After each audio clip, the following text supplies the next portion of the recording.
शिव की भक्ति को अपने जीवन में इसे उतार लें कि ऐसा लगे कि शिव हमारा है और हम शंकर के हैं, इसके सिवाय कुछ समझ नहीं। महाराज शिव महापुराण की कथा कहती है, शिव का दर और शिव का घर जाते रहना चाहिए। शंकर भगवान के मंदिर, शंकर भगवान की चौखट पर शंकर भगवान को एक लोटा जल समर्पित करने, शिव के द्वार, शिव की चौखट तक जाते रहना चाहिए, जाना चाहिए।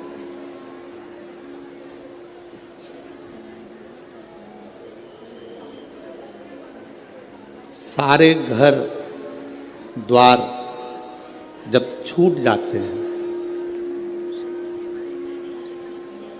अंत समय में जब हमारा घर परिवार दरवाजा द्वार सब छूट जाता, तब उस समय पर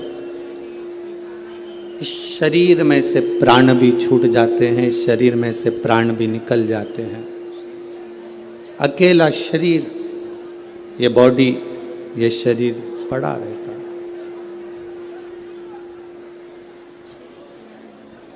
फिर इस शरीर को शंकर के दरवाजे तक लोग लेकर जाते हैं, शिव के द्वार तक लेकर जाते हैं।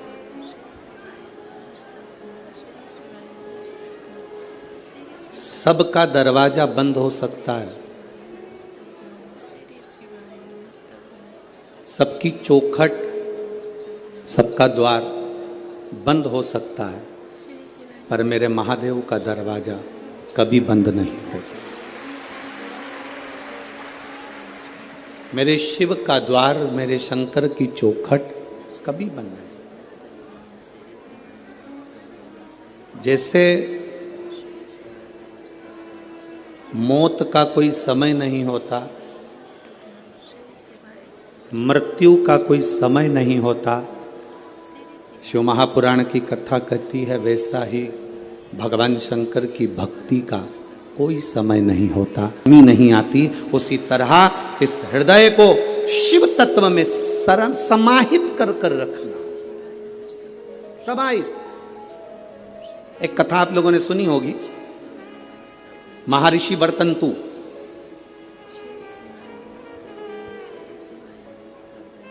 महर्षि वर्तंतु जिनके शिष्य थे कोत्स,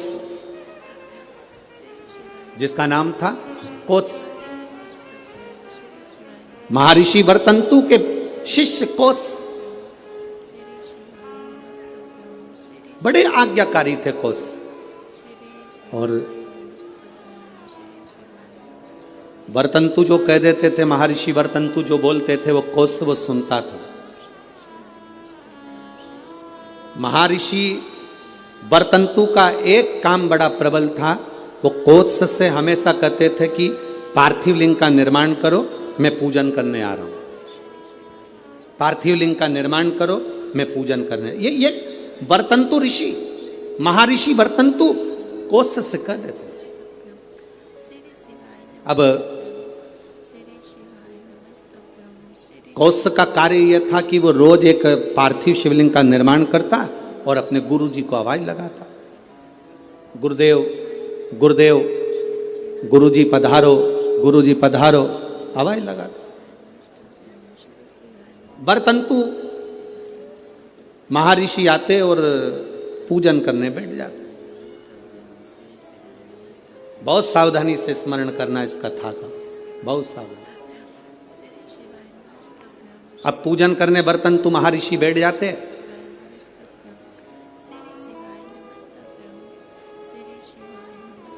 एक बार कोत्स भरी निंद्रा में सो रहा था। उसने स्वप्न में क्या देखा कि कोई काले काले से भयंकर दंत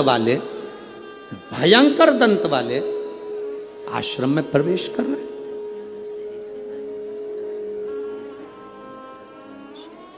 अब भयंकर दंत वाले आश्रम में प्रवेश कर, आप जरा विचार करिएगा, ऋषि के आश्रम में संत के दरवाजे पर, गुरु के दरवाजे पर कोई भयंकर जीव तो आ ही नहीं सकता, क्योंकि गुरु इतना भजन करा होता है कि सन्यासी गुरु संत साधु सन्यासी तपस्वी साधक उपासक इतना तप करे होते हैं कि ये यम के दूत उनके पास पहुंचते ना। पर आज कोष ने क्या देखा कि भयंकर मुद्रा वाले, भयंकर दंत वाले, भयंकर विकराल रूप धारे हुए कुछ गण, यम के कुछ गण, यमदूत ये अंदर आ गए।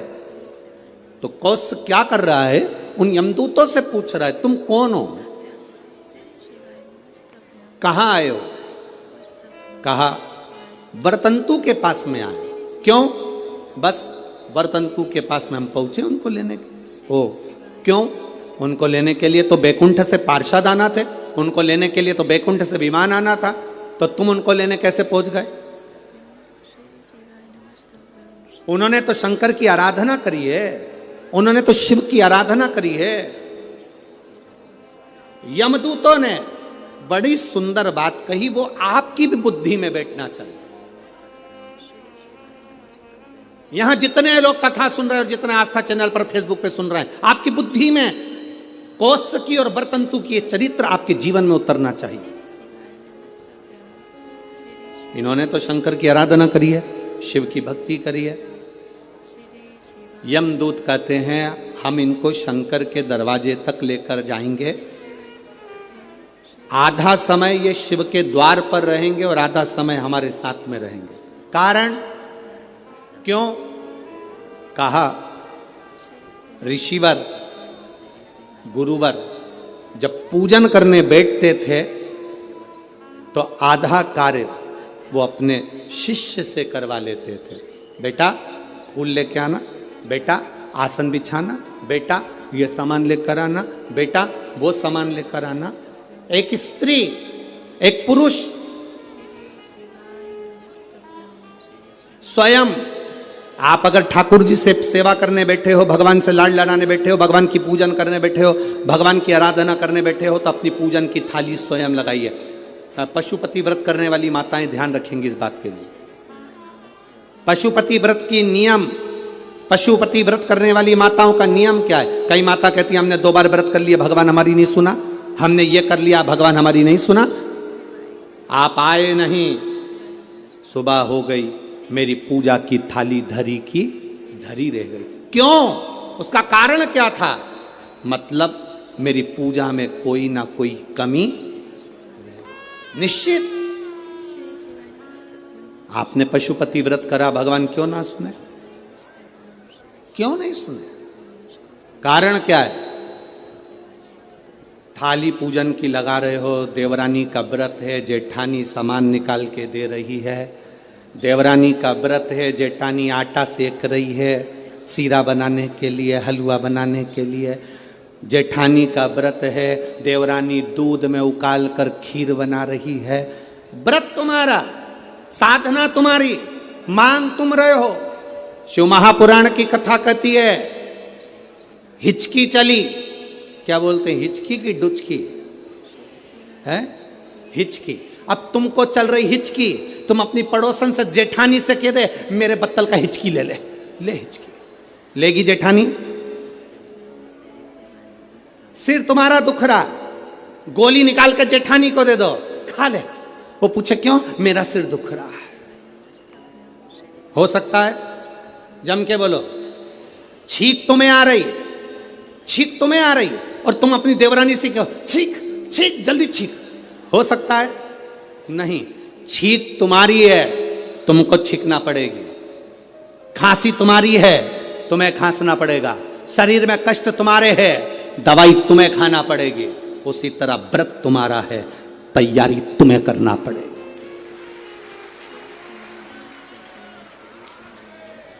गलती हम करते हैं।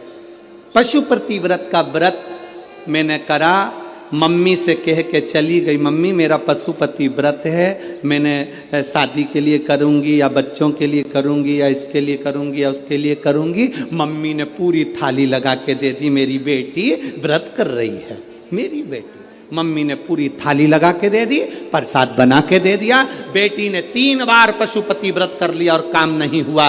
बेटी बाद में कहे कि हमने भी व्रत करा था, हुआ नहीं। उस कारण को समझना। क्या तूने तैयारी करी? तू तो केवल एक सिर की उतार रही है कि महाराज बोला है तो व्रत करना है तो मेरा काम हो जाएगा। पर विचार कर, थाली लगाती तो तेरे अंदर भाव जागता कि मैं महादेव की पूजन की तैयारी कर रही हूँ, चावल रख रही हूँ, बेलपत्र रख रही हूँ, पुष्प रख रही हूँ, एक एक चीज में महादेव जुड़ता तेरे दिल से। मैं महादेव के लिए हलवा बना रही हूँ, मैं महादेव के लिए सीरा बना रही हूँ, मैं महादेव के लिए खीर बना रही हूँ, मैं महादेव के लिए ये कर रही हूँ। हर शब्द में तेरा महादेव जुड़ता तो पशुपति व्रत का पुण्य भी 2 व्रत होते और तीसरे में प्राप्त हो जाता। ये नियम। तुमने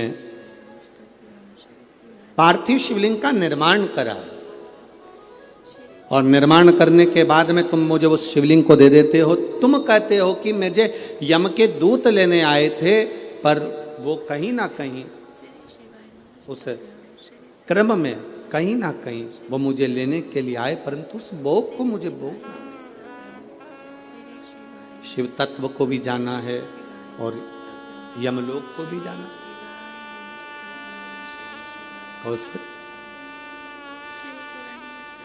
अब मैं आपसे इतना सा कहना चाहूं, बरतंतु ने कहा कोस तुमने मुझसे विद्या अध्ययन करी है, आज विद्या अध्ययन के फल स्वरूप मेरी जो दक्षिणा बनती है वो मुझे दीजिए।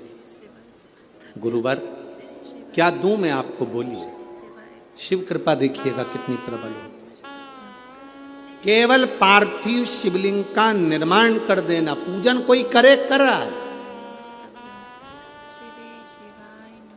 अपने क्षेत्र में, अपनी कॉलोनी में, अपनी सोसाइटी में, अपने एरिया में कहीं शंकर का मंदिर बन रहा है, शंकर का शिवालय बन रहा है, बन सके आप उसमें सहयोग प्रदान करना। नहीं बन सके तो किसी की टांग मत खींचना कि ये मंदिर क्यों बन रहा है, ये शिवालय का निर्माण क्यों कर रहे हो, शिवालय क्यों बनवा रहे हो।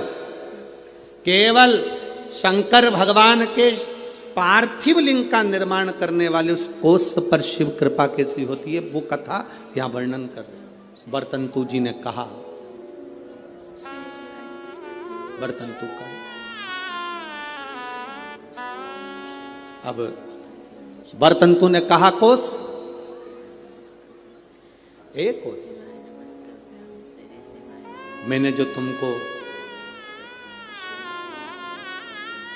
विद्याध्ययन कराया उसकी दक्षिणा। कोस ने कहा गुरुवर ये पूरा जीवन आपके लिए है, ये पूरी जिंदगी आपके लिए, आप बताइए क्या दे सकता हूं, क्या प्रदान करूं मैं, आप बोलिए। कोस तूने मुझसे विद्या अध्ययन करी है, 14 करोड़ सोने की मुद्रा मेरी विद्या अध्ययन जो तूने करी उसके फल स्वरूप तुझे देना पड़ेगा। कितनी करोड़? 14 करोड़।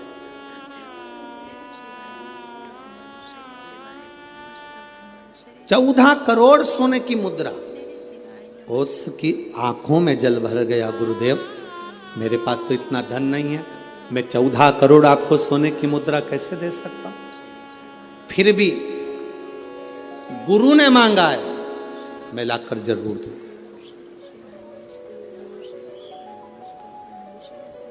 अब गुरु क्यों मांगे हैं ये तो गुरु ही जान सकते हैं। गुरु जो कृपा करते हैं वो दुनिया में कोई नहीं कर सकता।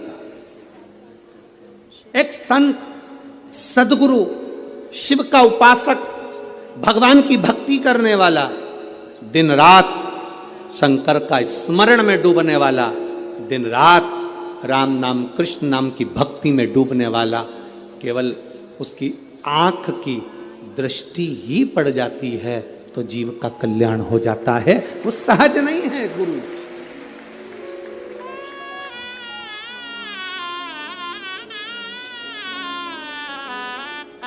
एक गुरु पूर्णिमा पर एक भजन हम हमेशा स्मरण में लेकर आते हैं।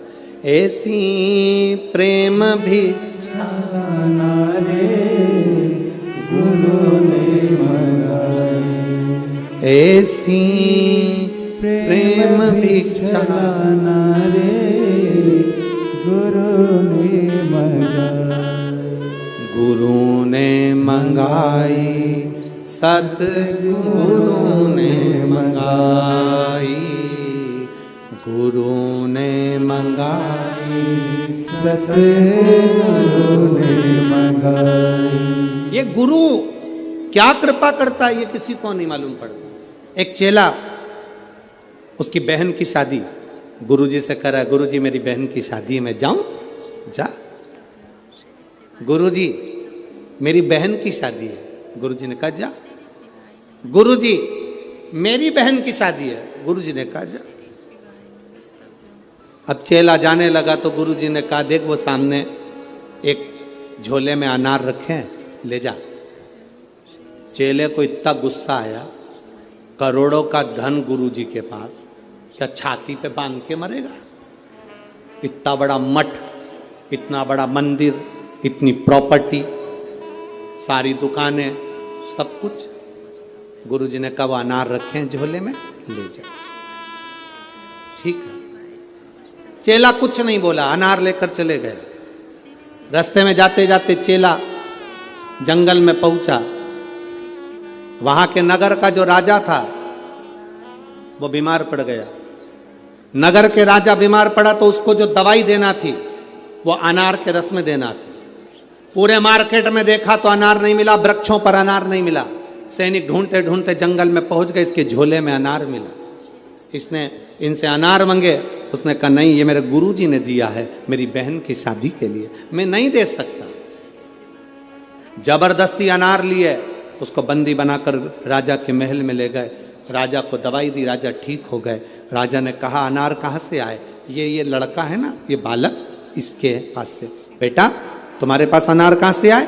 मेरे गुरुजी ने दिए थे, मेरी बहन की शादी में जा रहा हूं, मेरे गुरु ने दिया। बेटा अनार तो हमने खा लिया, अब एक काम करो, तुम्हारे अनार से मेरे प्राण बचे, तुम चिंता मत करो। राजा ने अपने मंत्रियों को बुलाकर कहा कि इसकी बहन की शादी एक राजकन्या की शादी जैसी होना चाहिए, राजकुमारी की शादी जैसा होना चाहिए, जाओ करो। राजकुमारी की जो शादी होती है इसकी बहन की शादी वैसी होना चाहिए। राशि ठाट से बहन की शादी करी जाए। अंबार, पीतांबर, रतन, माणिक, मोती, सोना, चांदी, हीरा, पन्ना सब लगाया गया,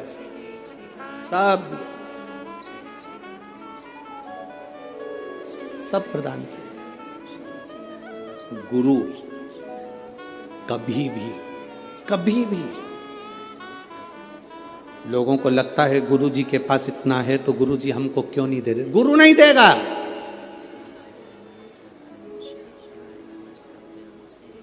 भिखारी को देकर भिखारी मत बनाओ, देकर किसी को कमजोर मत बनाओ। किसी को देकर कमजोर मत बनाओ। इसीलिए तो भारत की भूमि पर आत्मनिर्भर भारत बनने जा रहा है कि स्वयं आत्मनिर्भर बनिए, कमजोर नहीं। अपने आप में वो बल होना चाहिए, अपने आप में वो बल हो आपके अंदर।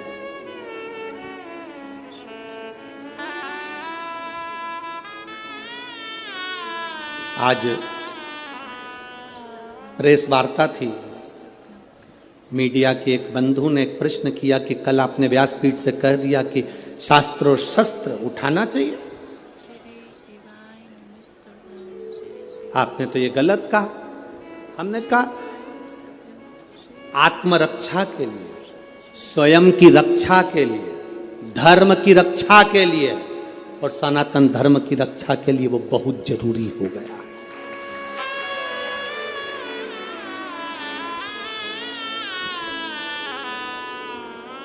वो कहने लगे आप व्यासपीठ से ऐसी बात कहते हो। हम कहते हैं ये व्यासपीठ नहीं है, ये शिव की पीठ है। जब जब जरूरत पड़ी मेरा महादेव सामने आया है। कभी जगत गुरु शंकराचार्य बनकर प्रकट होता है, कभी शिव तत्व के रूप में रुद्र बनकर प्रकट होता है, कभी अवधूतेश्वर बनकर प्रकट होता है, कभी कपालेश्वर बनकर प्रकट होता है। वो शंकर साधारण नहीं है।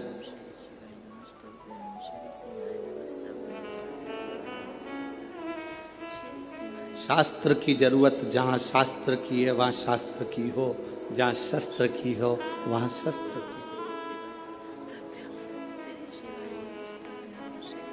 क्यों ना दे? आप अपनी भक्ति के बल को तो बढ़ाओ। गुरु अपने हाथ से अपनी झोली में से धन निकालकर 50,000, 1 लाख, 2 लाख, 5,000, 2,000 गुरु कभी नहीं देगा। गुरु आपको अगर धन दे देगा तो फिर गुरु किसी काम का नहीं। गुरु अगर देगा तो ऐसा समान, ऐसी कृपा, ऐसी दृष्टि गुरु दे देता है जिससे जिंदगी में तुझे किसी के आगे हाथ ना फैलाना पड़े। वो गुरु देता, किसी के आगे हाथ ना फैलाना पड़े, वो गुरु कहता है। आज तक इस व्यासपीठ से आपको कभी भभूति दी? अरे बोलो जम के। कोई बेल दी, कोई नारियल दिया, कोई सामान दिया? नहीं।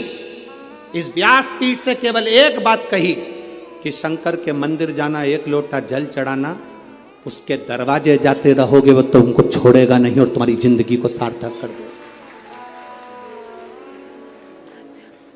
बिना भभूति, बिना बेल, बिना नारियल के भी ये दुनिया के पत्र ये भरे पड़े हुए हैं और इससे दुगने ये नीचे रखे, उससे दुगने।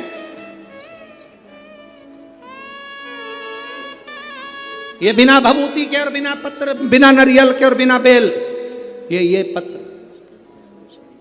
जिसमें केवल और केवल तुम्हारा भरोसा और तुम्हारा विश्वास और उसके सिवाय कुछ भी नहीं।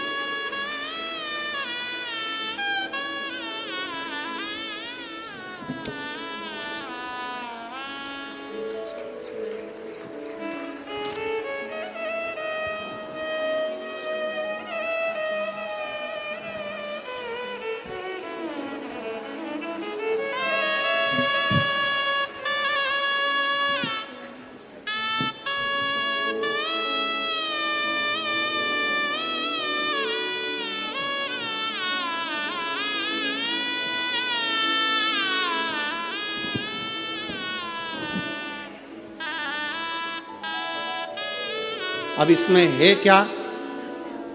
जिसके मन में संशय हो यहां से पूरे पत्र उठाकर ले जाओ, पूरी सभा में बांट दो। इस कथा के मंडप में इसमें मोबाइल नंबर भी है, इसमें एड्रेस भी है और उसका नाम भी है, जिसको मेरे बाबा ने बिना भभूति, बिना बेलो, बिना नारियल के प्रदान कर दिया। सब भरा है, मोबाइल नंबर, एड्रेस सब मिलेगा। जाओ पूछो क्या दिया महादेव ने? सारी समस्या का हल, 1 लोटा जल। शिव क्या प्रदान करे?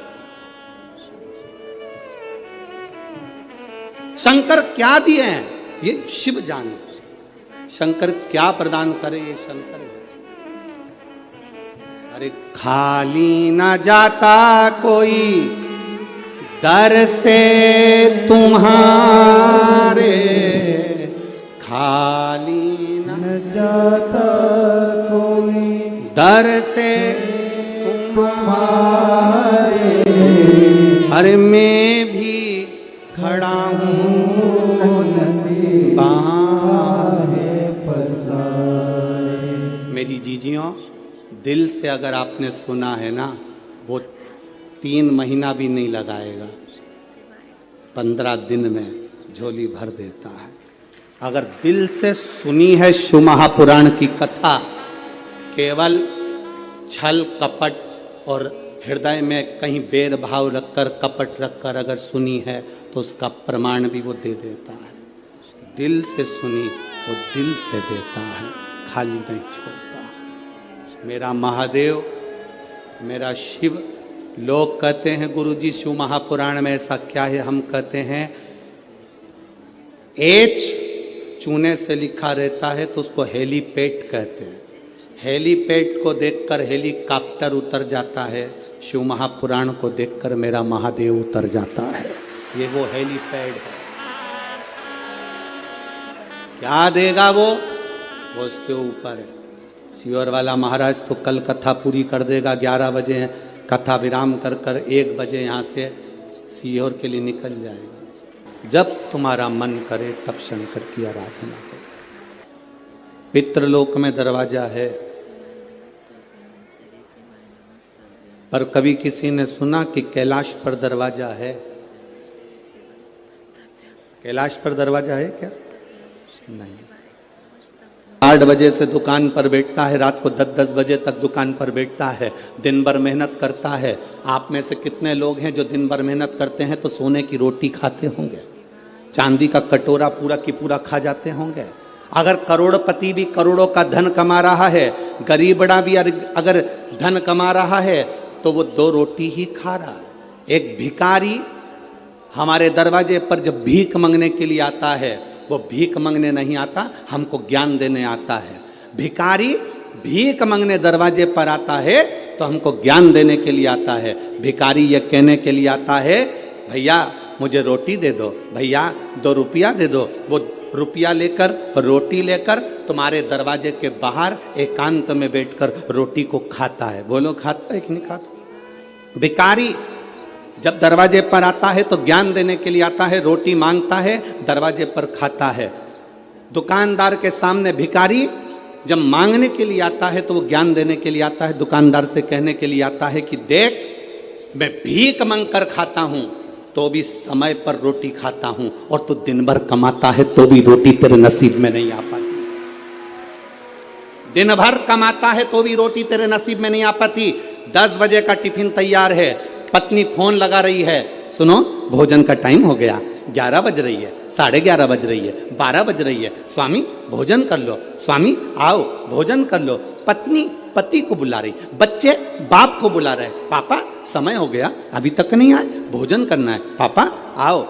भाई भाई को कह रहा है, देख फैक्ट्री बाद में चले जाना, दुकान बाद में चले जाना, चल रोटी खा पहले।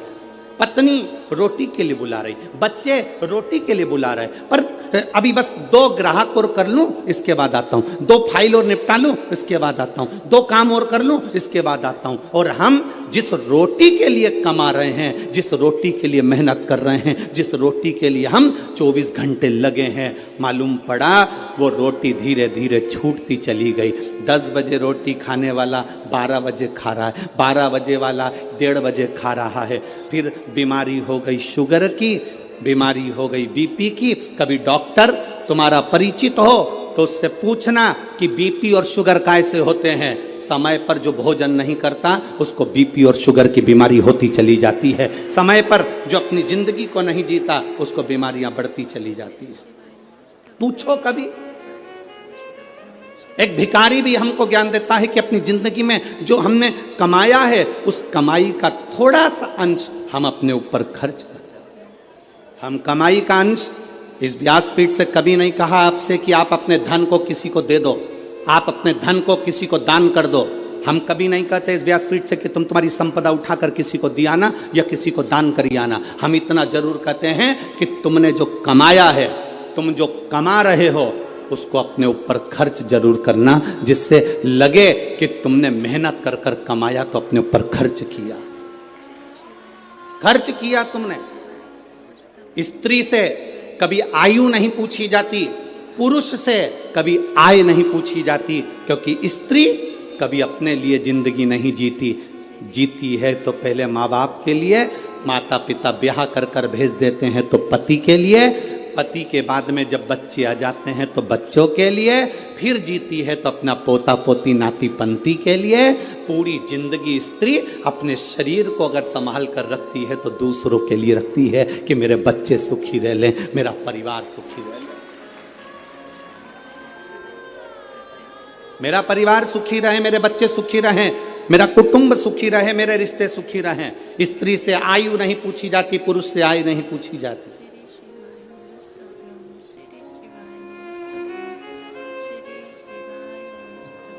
जो दूसरे के लिए जीता है उससे क्या पूछोगे? क्या पूछोगे?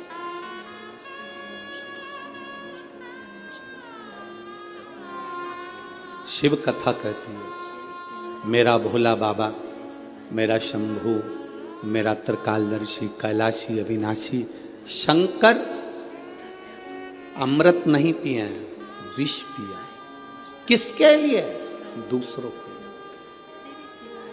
शिव जी ने चंद्र धारण करा, किसके लिए? दूसरों के लिए। शंकर भगवान ने सर्प धारण करा, किसके लिए? दूसरों के लिए।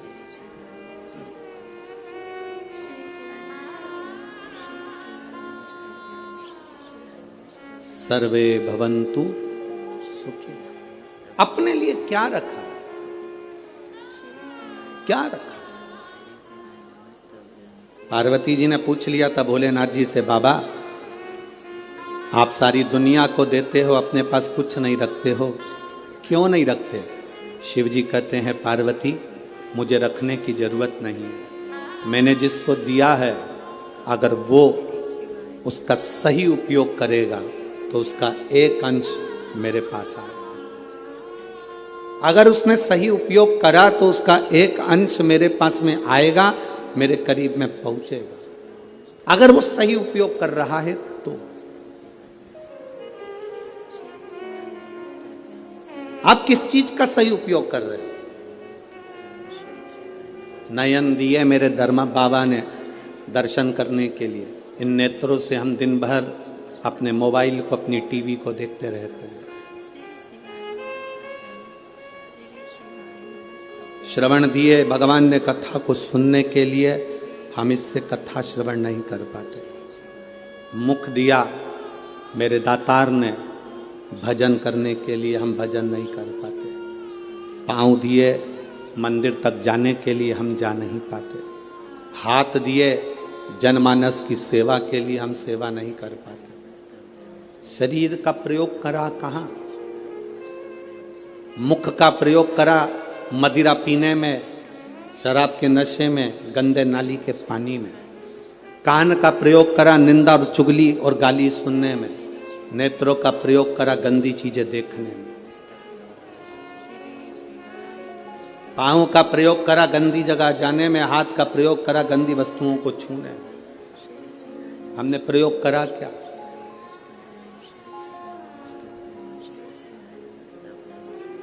हम ले क्या पाए भगवान शिव से? शंकर के मंदिर जाना, जल का पात्र लेकर जाना, वहां से खाली पात्र लेकर मत आना। आपको पहले भी कथा में कहा, बोला था कि नहीं बोला था? शिव जी पे चढ़े हुए जल को थोड़ा सा झेल कर कलश में डालकर जरूर लेकर आना, उसका आचमन करना, घर में छींटना। शंकर के पास जाना तो कभी खाली वापिस मत आना। शिव कथा कहती है, अगर आप जल चढ़ाने नहीं भी गए, बिना लोटे के, बिना जल के, बिना बेलपत्र के, बिना धतूरे के, बिना शमी पत्र के, बिना चावल के दाने के भी आप शंकर के पास अगर पहुंच गए हो तो शंकर आपको कभी खाली नहीं भेजता, वो झोली भर कर ही भेजता।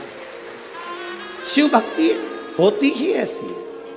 शंकर भगवान की अविरल भक्ति का फल ही यही है। शंभु शरणे पड़ी मांगू घड़ी रे, दुख काटो दया करी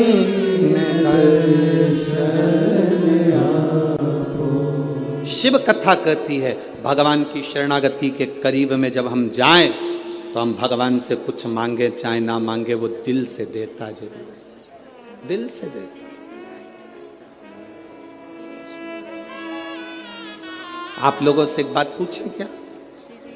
जवाब दोगे? अरे बोलो तेरे नागपुर वालों, पक्का? ठीक है। तुम्हारी आर्थिक स्थिति ठीक है, तुम्हारी आर्थिक स्थिति ठीक हो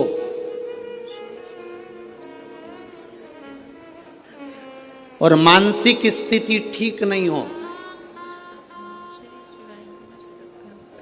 तो आर्थिक स्थिति का कोई कारण, कोई अच्छा फल होगा क्या? जम के तो बोलो जरा।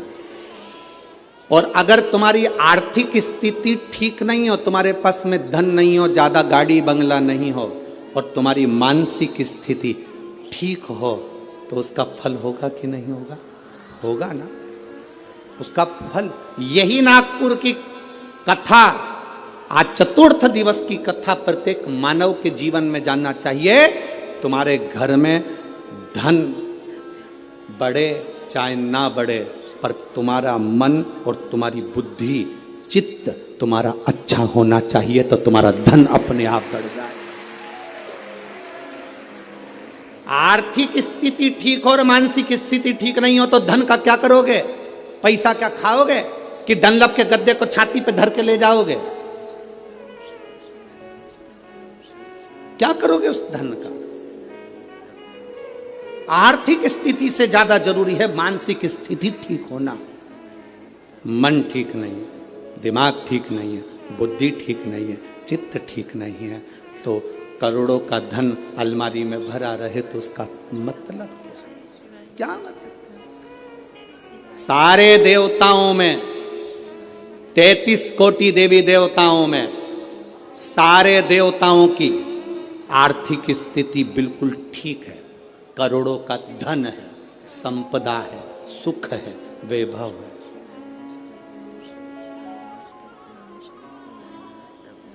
सबके पास में वैभव है, सबके पास में धन है, पर मेरे बाबा के पास में आर्थिक स्थिति भी ठीक है और मानसिक स्थिति भी ठीक है।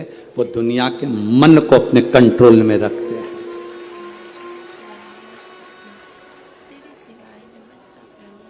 एक बार लक्ष्मी जी ने नारायण से कहा था, प्रभु आपका और हमारा झगड़ा होता रहता है, आपका और हमारा विवाद होता रहता है, आप हमारे पति, हम आपकी धर्म पत्नी और विवाद करते हैं।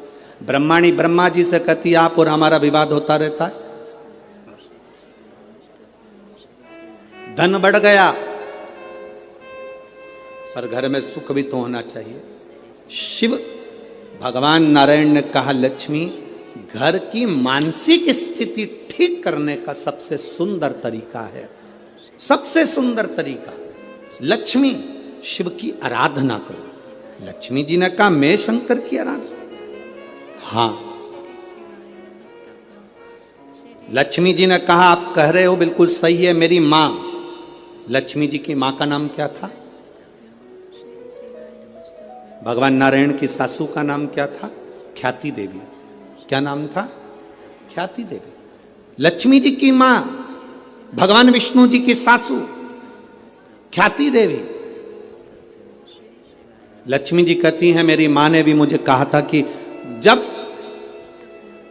मन श्रेष्ठता में ना जाए, मन विचलित हो, मन में चिंता लगी हो, मन विचलितता में हो, तब शंकर भगवान के पार्थिव शिवलिंग का निर्माण कर कर उसकी आराधना करना।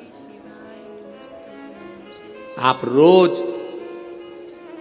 प्रतिदिन यहाँ जितने लोग भी कथा सुन रहे हैं और जितने लोग आस्था चैनल पर, फेसबुक, यूट्यूब पर कथा सुन रहे हैं, बहुत कम लोग होंगे जो रोज शंकर भगवान का पार्थिव शिवलिंग बनाते होंगे और उसकी पूजन करते होंगे।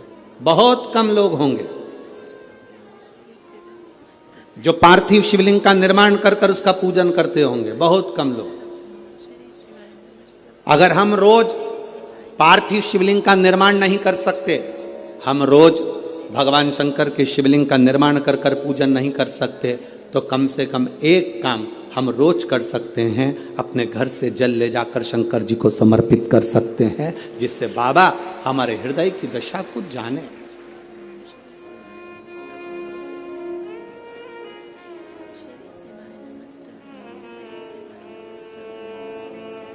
आज का जीवन कैसा हो गया? आज का जीवन है कैसा? जैसे सरकारी स्कूल का टीचर, सरकारी स्कूल में नौकरी करने वाला, सरकारी स्कूल में पढ़ाने वाला टीचर अपने बच्चे को पढ़ाता है प्राइवेट स्कूल में और कामना करता है भोलेनाथ जी से कि मेरे बेटे की नौकरी सरकारी स्कूल में लग जाए। जरा विचार करना। सरकारी स्कूल का टीचर अपने बच्चे को पढ़ाता है प्राइवेट स्कूल में और नौकरी लगवाना चाहता है, बोलो जम के बोलो जरा, सरकारी स्कूल में। हमारी बात दुनिया के लोगों को बहुत बुरी लगती है महाराज, बाद में कहते हैं सीवर वाले महाराज को बोलने का तरीका नहीं है।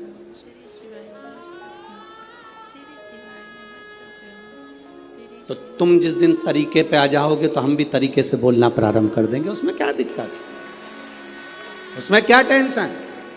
सरकारी स्कूल में पढ़ाने वाला टीचर, सरकारी स्कूल का प्रिंसिपल, सरकारी स्कूल में पढ़ाने वाला टीचर अपने बच्चे को पढ़ाता है प्राइवेट स्कूल में और बेटे की नौकरी लगवाना चाहता है सरकारी स्कूल में। कारण उसको स्कूल की पढ़ाई का अंदाजा है, उसको स्कूल की कमाई का भी अंदाजा है, इसलिए वो नौकरी सरकारी चाहता है। अगर तू अपने बेटे को सरकारी नौकरी चाहता है तो अपने बेटे को सरकारी स्कूल में पढ़ाना भी चाहिए, पढ़ाना भी चाहिए। जब तुम अपने बच्चे को सरकारी स्कूल में पढ़ाओगे तो तुम्हें मालूम पड़ेगा कि हमें किस तरह से बच्चे को पढ़ाना है, हमें कितना ज्ञान देना है, कितनी प्रबलता देना है, कितनी विद्वत्ता देना है। एक साइंटिस्ट पहले अपने साइंटिस्ट बनने वाला पहले धीरे धीरे धीरे धीरे प्रैक्टिकल कर करके तब जाकर साइंटिस्ट बनता है। आप भी जब अपने ऊपर अमल करोगे तब मालूम पड़ेगा कि जिंदगी की दौड़ में हमें कितने आगे निकलना है, कितने पीछे हम जा रहे हैं।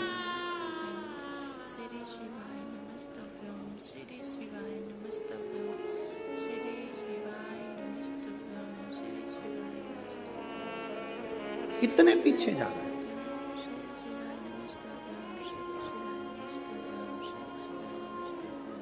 कितना विचित्र संसार हो गया, जरा विचार करिएगा।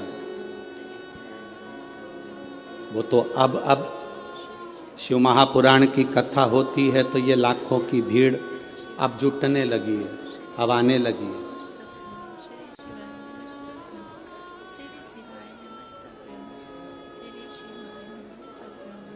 बहुत कठिन है महाराज, बहुत कठिन। भक्ति में मन लगाना, भगवान की भक्ति में जुड़ना, अपने आप को शिव तत्व की ओर लेकर जाना बहुत कठिन है।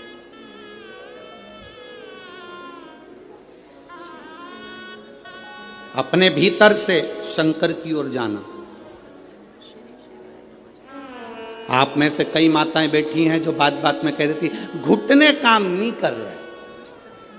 अरे बोलो तो नहीं, सही है कि गलत है जीजियों? ए नागपुर की जीजियों, सही है? माता कहती है घुटने काम नहीं कर रहे, कोई के मेरा हाथ काम नहीं कर रहा, कोई के मेरा कमर काम नहीं कर रही। आज तक एक भी ऐसी नहीं मिली जो कह दे मेरा दिल काम नहीं कर रहा, मेरा मन काम नहीं कर रहा। दिल काम कर रहा है तभी तो लगी रहती है।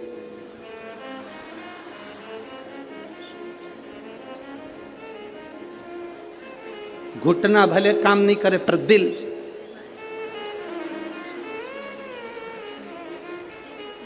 दिल काम करे। आज तक नहीं मिली एक, जितने मिले सब ऐसे ही मिले। घुटना काम नहीं कर रहा, हाथ काम नहीं कर रहा, सिर काम नहीं कर रहा, पीठ काम नहीं कर रही। आज तक नहीं बोला कि मेरा दिल काम नहीं कर रहा। जब तक मैं कथा नहीं सुनती मेरा दिल नहीं लगता, ये मन नहीं लगता, ये चित्त नहीं लगता, ये काम ही नहीं करता।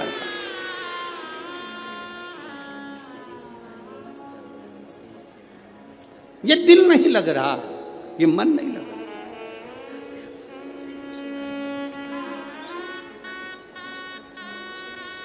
कैसे?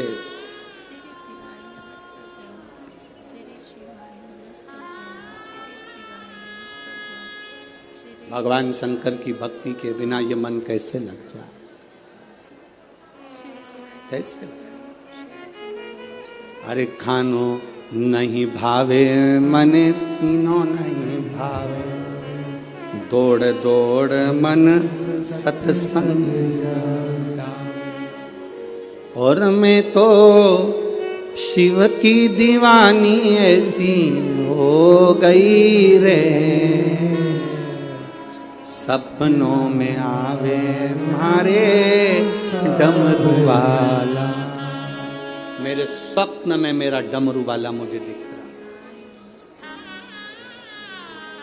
जब दिल बिना कथा के नहीं रहता, कथा नहीं भी होती है तो लोगों को कानों में भी ऐसा लगता है कि सियोर वाला महाराज कहीं कथा बाच रहा है। किसी किसी को होता है जिसके कानों में कथा सुनने की आदत हो जाती है, जब टीवी पर भी नहीं आती तो कथा लगती है। आपके साथ भी हुआ होगा, कभी किसी गली में से निकल रहे होगे तो आपको लगा होगा ऐसा लग रहा है कथा चल रही है। जिसको ऐसा लगे कि मुझे ऐसा लग रहा है कि कथा चल रही है, गली में से निकल कर जा रहे हो, आवाज आ गई, ट्रेन में सफर कर रहे हो, बस में सफर कर रहे हो, तुम्हें आवाज आ गई, तुम्हें ऐसा लगे कि कथा चल रही है, समझ लेना तुम्हारा दिल भोलेनाथ से लग गया। अब मानता नहीं है, ये चित्त लगता ही नहीं, शिव में समाहित हो। बोल बम का नारा है, शिव